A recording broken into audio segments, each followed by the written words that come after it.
Hey everybody, it's Jason with Parallel Reality coming back with here today with an article from the Free Press. This is dated, okay, thank you, subscribe thing, you can go away. It's dated July 2nd, and it says, How Misinformation Becomes Common Knowledge. This fear of being punished by a crowd is not unique to Democrats or liberals or Americans. It is an innate human response to the dangers of being ostracized. And this is a follow-up to the debate of 2024 with Biden and Trump, that Trump wiped the floor with Biden, and the media started to actually admit, like, oh, wait, Biden, it might be kind of off his rocker, which, we knew for years if you were just, paying attention, even the slightest bit. But here we go. And this is a kind of a long one, so strap yourself in. So it says, how did something considered misinformation on Thursday afternoon become common knowledge by Thursday night? The social mechanism that converts supposed misinformation into consensus is a topic that I have studied for many years. Not me, the author, of course, as it involves something ubiquitous. The twin acts of misrepresenting what we know and what we want under perceived social pressures.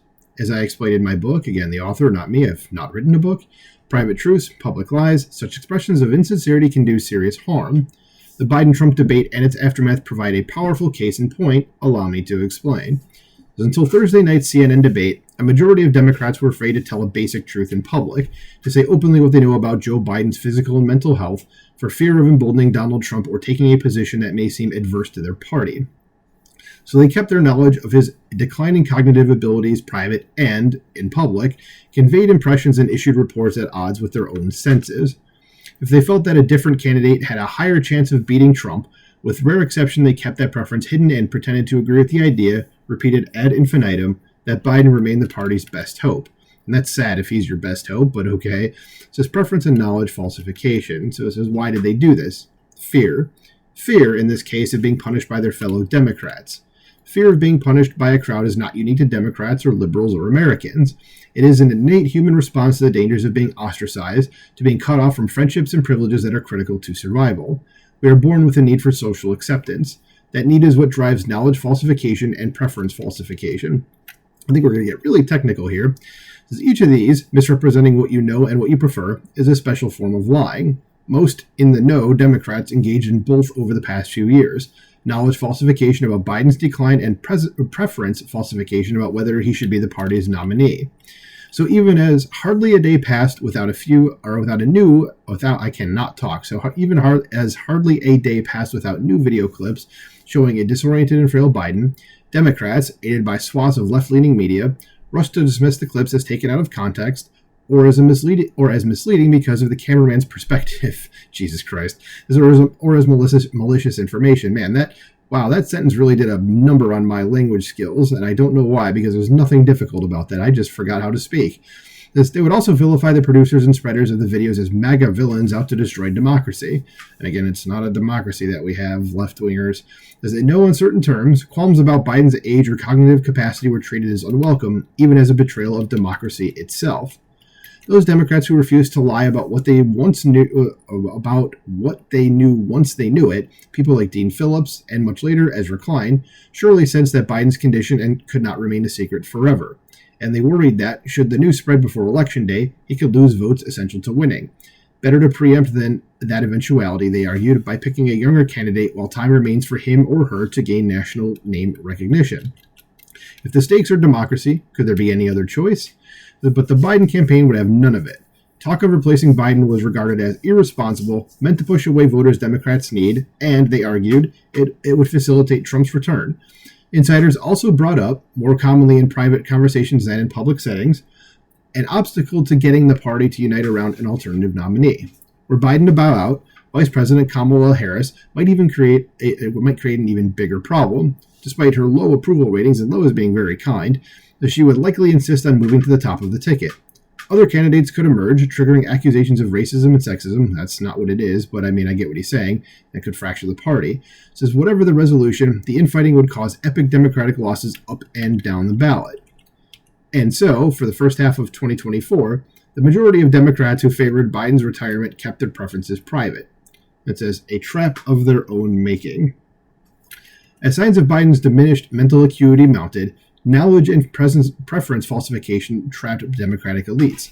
Though few implored Biden to step aside in the months and weeks before the CNN debate, Democratic office holders and an overwhelming majority of Democratic journalists maintained a facade of unity. To individual doubters, this unity posed an insurmountable obstacle to speaking truthfully. It meant that they were likely to face accusations of betrayal alone, possibly even without backing from friends.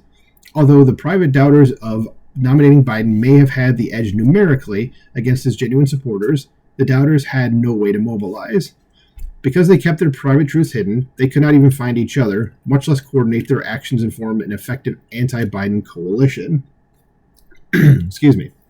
So his knowledge and preference falsification can do far more damage than mere self-censorship.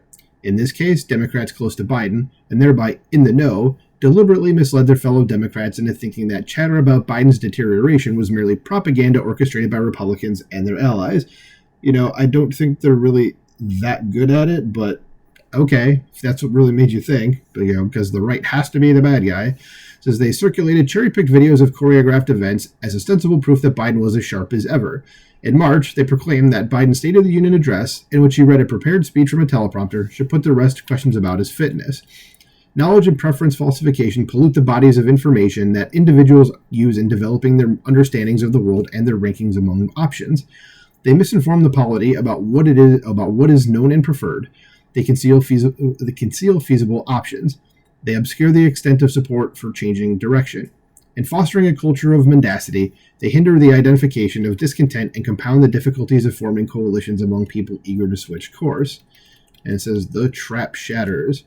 Excuse me. It says, the self-imposed Democratic trap shattered in the first few minutes of the CNN debate. Posts on X and calls from horrified Democrats set off an open national conversation. Long apprehensive Democratic-aligned journalists, office holders, and other influential party members finally found in themselves the courage to voice what they have known and wanted, but suppressed. As Biden spoke incoherently and just really fast and mumbling and never blinked also, his debility became common knowledge. Suddenly everyone knew, and everyone knew that everyone knew. Because tens of millions of Americans were watching, every viewer understood that all other viewers, whatever their political biases, were witnessing the same thing. No amount of spin could overcome what we were seeing with our own eyes. The trap's collapse made fear among many Democratic elites flip sides. Their predominant pre-debate fear of signaling reservations about Biden's candidacy gave way to an ascendant and now dominant fear of continuing to endorse the approved narrative.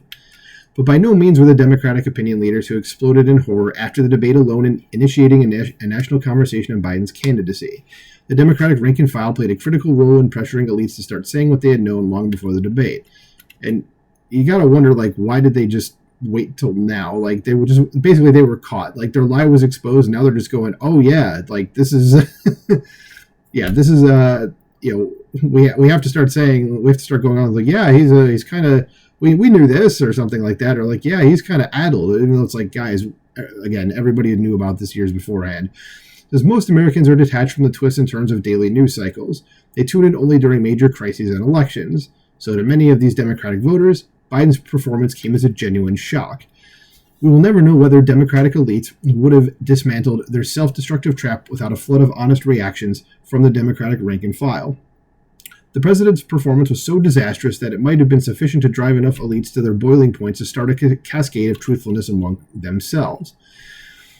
It may have made all the difference that a huge national audience watched the debate live. If the debate had not been televised, with only the press witnessing it, reporters might have been able to spin the exchange as a win for Biden by focusing on Trump's wild exaggerations and his non-answers, along with some Biden mini-quotes that seemed coherent on paper. In other words, the out-in-the-open, live nature of the debate may have been critical to generating the common knowledge of Biden's current state. One thing is certain. The discovery by Democratic elites of Biden's deterioration on Thursday night was mostly feigned. Individually and collectively, they chose not to convey truthfully what they knew or what decisions they considered necessary for electoral success. They knew. And that's the bottom line there is they knew. It says, but like many human beings faced with consequences of telling the truth, they opted to misinform. Yep. It's as simple as that. And like it said at the very end there, that most people are not on the cycles to where, the news cycles where they're watching every little thing like some people are. They just kind of, tune in for the major things, and then, oops, it turns out that the guy that you've been told is totally fine and there's nothing wrong with him, he's good to go. It turns out he has a void missing in his head. His brain is pudding. It's applesauce. And everybody saw it. And now the press, if before, the folks out there who didn't believe beforehand, if the press is lying to you about this, what else have they been lying to you about this entire time? Think about it. Let me know what you think about everything in the comments below. Like, share, subscribe, and I'll talk to you soon. Bye.